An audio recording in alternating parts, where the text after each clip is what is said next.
I think I'm working with two main images. One has to do with the ego is all that I am. Like Aimee is all that I am. And therefore I must control for my environment and control for everything, essentially. And I think the other is clearly related to that around acceptability, lovability, good enoughness.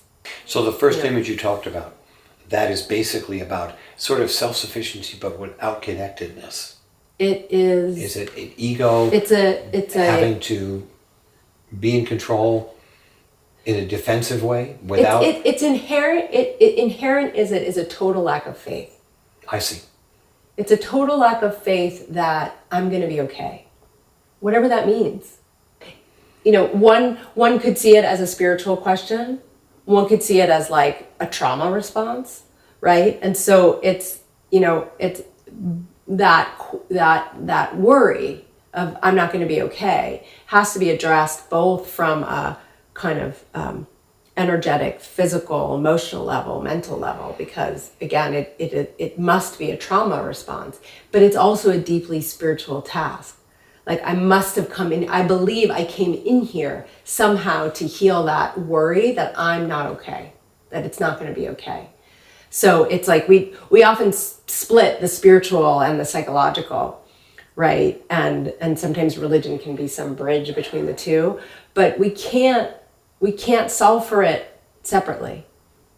Like we've got to do all of that work together to kind of work through and transform. The crisis that you experienced. Mm-hmm.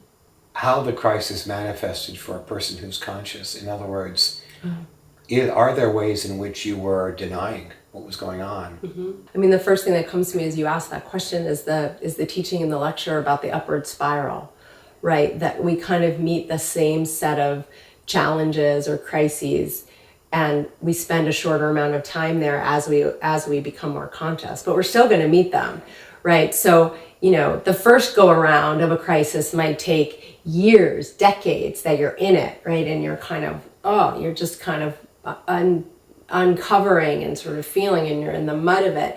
And then you meet it again, right? But you meet it for a shorter period of time because you have more awareness and you have more tools. And then you meet it again, but you meet it for a shorter period of time. So that particular crisis, which I would call my marriage and my divorce, I was more conscious in making that decision to be married, but I wasn't conscious enough to be able to stay in that connection, stay in that marriage, right? So I think that's important to remember. It's like I don't know if we ever fully, I shouldn't say we never fully, we're just going to keep meeting that image or that distortion until it's no longer in distortion. So I hadn't met it yet. And so the crisis showed up because there was too much contradiction to the truth. You know, and I love in that lecture, it says, you know, when the crisis has passed, will you be able to look back and say, did it fulfill its function? And in many ways, yes, it did. It fulfilled its function. That crisis fulfilled its function. Painfully so, but gratefully so. One of the images I had that led me to get married was that I needed to be taken care of, specifically by a man, which underneath meant I didn't feel that I had the capacity for real self-responsibility and self-care. And the other was that I needed validation from the outside world to tell me that I was acceptable. And what I was conditioned to believe, implicitly or explicitly, was that marriage was a way to be accepted. And so that reminds me of the pleasure lecture that says, you know, we can never really have pleasure if we're dependent on others to give us permission to have it. And so in some way it was like, I was still looking for someone else to say to me, I'm worthy. I've been chosen, right? Look at me, I can be a part of you now, right? Which was both of those were very painful to have to acknowledge, because inherent in that means that in some ways, the person I married was an object to meet those needs. I can remember in the course of separating, being told that having my partner share that he felt objectified, and he's right. You know, he was right. In that, there was a place in me that was looking to him to fulfill that young need of take care of me because I can't take care of myself, and make me feel worthy. Right? You can't put that on a partner and have to expect to have a mutual adult loving relationship, right? You suffer in that and the partner suffers in that because they're objectified and you're coming from your child need, right? That's not an adult loving relationship, you know? So there was no way my marriage could have worked with that playing itself out. And it played itself out, and that's why in part it didn't work. And did any of the concepts of the lectures at that time resonate with you that you reflected on? In it? When I was in it? Mm-hmm. No, but I think that's the teaching of crisis, is that it's like I wasn't willing to see. You know, I mean, sometimes we're in something and we don't have that observer self to be able to say, you know, but what I will say is that one of the things I really did learn from my divorce, my marriage and my divorce, is that self-responsibility does not mean taking responsibility for something that isn't yours, right? So just as someone doesn't take responsibility, which I did, I also took too much responsibility. Right, which was another pattern. And sometimes when you take too much responsibility, it's a way to avoid having to set a boundary, right? But again, if you're coming from the child place, you don't have the luxury of setting a boundary by saying, this isn't mine, this is yours. I'm not doing that. I'm saying no, because there's a risk there that you're going to lose the person that you so desperately need. Because of my fear of losing the other, I did not stand up for myself, and I agreed to things. I agreed to projections that didn't belong to me. And, you know, yes, that's on the other person to take ownership on, but all I can be responsible for is like, what did I do in response to that? How can you find where the healthy boundary is? What to take responsibility for and what not to? You know, I mean, that's the whole idea of like, you know, the point of doing our work is that so when crisis comes, because it will, because life happens, you feel like you have enough tools or support or awareness to be able to ask the question of like, what's mine and what isn't mine. So I was grateful that I had done enough work at the time to be able to say, okay, like I know what it feels like to be in that young need. I know what it feels like to sacrifice my adult need, which is to have a boundary, for the sake of this young need, which is don't leave me, right? So I had enough awareness and enough sense of my energy to know, you know, what I was up to. I was still engaging in the behavior, but at least I had the awareness, right? Because where the rubber meets the road is you can have all the awareness you want, but unless you're willing to feel the discomfort that comes from doing it differently, even if doing it differently is better for you and it's better for the relationship and it's better in terms of the frequency that we live in, you've got to sit in that terror. For me, asserting a boundary meant being willing to sit with being alone.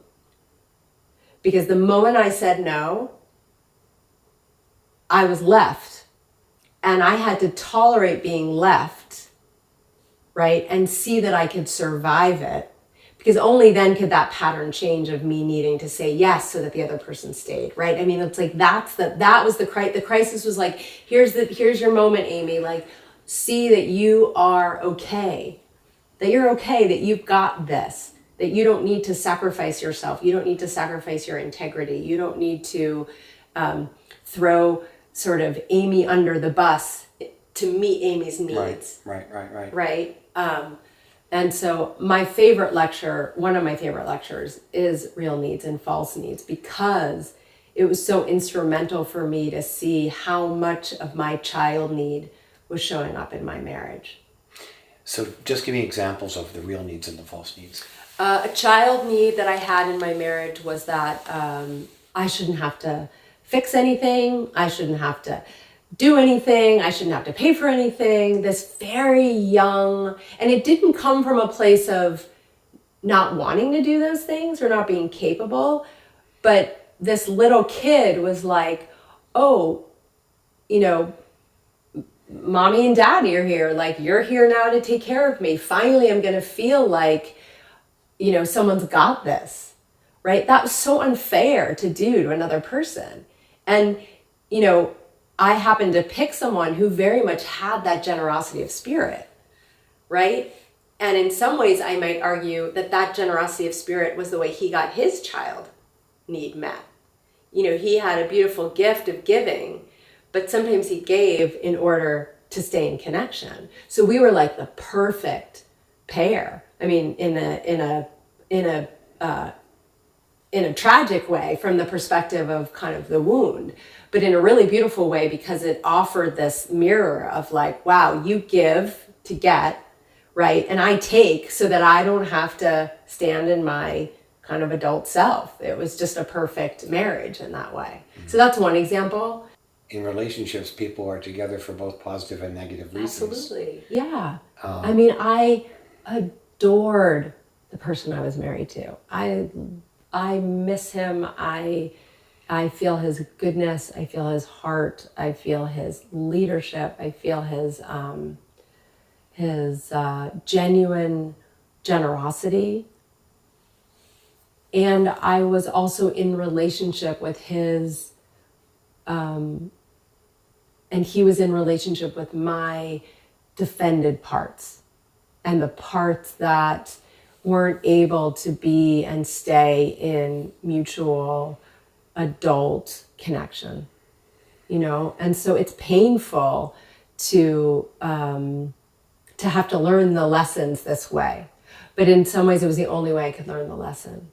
You know, I don't give advice, but if I were to give advice, it would really be like, if you're in relationship with anybody, professionally, personally, emotionally, you know, and intimacy, like check the nature of your needs. Like, are you in your child need? And the way you can know you're in your child need is if there's a forcing current behind it. You must do this for me. And if you don't do it for me, I'm going to punish you in some way. I'm going to shut down. I'm going to, right? There's the child, rightfully so, says, I need what I need. You have to give it to me or I'll die. Right. Right. And so a way to know whether in your child need is whether there's a demand behind it. You have to. If you don't, I will. And of course, the Pathwork Guide says that if you have a legitimate need, it will be met. Maybe not in the way you think Correct. It has to be met, right? But it will be met. Right. I mean, if you think about what the adult needs are, it's like the need to be respected, right? The need to be in your own integrity, the need to have your full potential, right? The need to be seen and heard, right? I mean, these are the things that you don't need to, you can stand in as like, these are beautiful, legitimate higher self needs. The thing about the child needs is they're so normal, and it's not about demonizing the child need. It's about you as the adult taking care of your own child need and not demanding that the other take care of it. The other can be with you in it. Like if I had said to my husband, you know, I have this young need that like demands that you take care of me and demands that like you let me do whatever I want to do and you do whatever I say you want that I say, like then I can be in dialogue so that when it comes out, we can say, oh, here it is. We don't have to indulge it. We don't have to repress it or ignore it. That's different than acting it out, right? And some relationships, if there's an ability, two people can be in negotiation and be in conversation around that. If you don't bring it to consciousness, it gets acted out. I spent most of my, you know, separation and divorce really addressing my capacity to objectify someone else from that child need, and also my unwillingness to take responsibility, and the feelings and the terror that and the mistrust and the lack of faith that was fueling that. Right, because again, it's like where the rubber meets the road is to reckon and reconcile and confront and be with compassion those feelings. Right. You know, in my work we call it the unfeelable feelings, right? Powerlessness, helplessness, grief, terror, rage. You know, to sit in that. The only way we sort of stop living from our defense is if we meet that thing we fear the most, see that we can survive it, and then we're like, oh, I don't need that armor anymore. Like I can put that down, right? And so that's really what my kind of experience of my marriage and divorce was, which is you know, to be confronted with my shadow side, my mask, my lower self, to bring consciousness to it, to name it, to own it, and then to feel what's underneath it, to stay in that long enough with support. You know, have very dark nights of the soul. It's like a raw wound. You know, you pull the armor off and the skin hasn't seen sunlight. And at first it's like, it's unbearable. You know, literally the body doesn't know how to be with it. And you eventually titrate it and suddenly the terror is a little less. And then it's a little less. And then suddenly it's like not really there, not in the same way. You know, so that's a process. You know, I can remember soon after my divorce, my divorce, people were saying, well, I want to set you up with someone. And I thought to myself, okay, wait a minute, hang on, hold on. If I were to get into another relationship now, I could so easily get into a relationship from the exact same place I got into my marriage. And because you asked me earlier about we're always trying to stay within our comfort zone, you know, finding another relationship would have been staying in my comfort zone because I hadn't yet done the work to grow myself up so that when someone does come into my life, I can actually be a loving partner, you know, with all my mess still and my child needs, but not imposing and demanding those needs be met by the other. I always, my favorite line in Pathwork, and I can't figure out what lecture it's in, so anyone that's listening, if they know the lecture, it's the idea that there's an illusion of defeat when you give up the grasping for that thing you really wanted. There's this idea of like, oh, if I have to give it to myself, I'm not victorious. You know, the compulsion to repeat childhood hurts in part is I'm going to keep going back to that familiar person because this time I'm going to be victorious. I'm going to get what I want and need. And when you finally realize that that thing that you wanted is something you didn't get and you'll never get, not in the same way, you have to kind of traverse through the devastation of defeat. But it's an illusion of defeat because what in reality it really is liberation. Like, oh, I'm free from that chasing of that thing that was never going to happen, right? I don't have to I don't have to channel all my energy towards creating or finding something I'm never going to find. I can now channel my energy towards like something more life affirming, right? And so that terror includes sitting in the defeat, the resignation, the devastation, the grief that thing I really wanted, I didn't get, and I'm not going to get. Not in that way. Right. Not in that way. You do get to a place of surrender where you go, well, you have to make a choice, I guess, at some point and say, am I willing to trust myself or God or something enough to know that like I can survive giving up this pattern? Yeah. Because the suffering of staying in the pattern is too great. And that's a very personal choice. I think there's lots of ways in my life where I haven't given up patterns because I haven't been convinced that they're worthy of giving up yet. You know, this happened to be one where I was confronted. Sure. You know, my father's death was another one where I was confronted with, you know, a pattern of thinking that if I just control for my environment, nothing bad will happen to anyone. And when he died, that image was completely shattered, right? No amount of perfectionism was going to keep my father alive. No amount of being a good servant to God was going to keep my dad alive. Like this whole world that I had structured in order to stay safe and keep the world safe was shattered. And it was a deep, disorienting, spiritual journey I had to go on.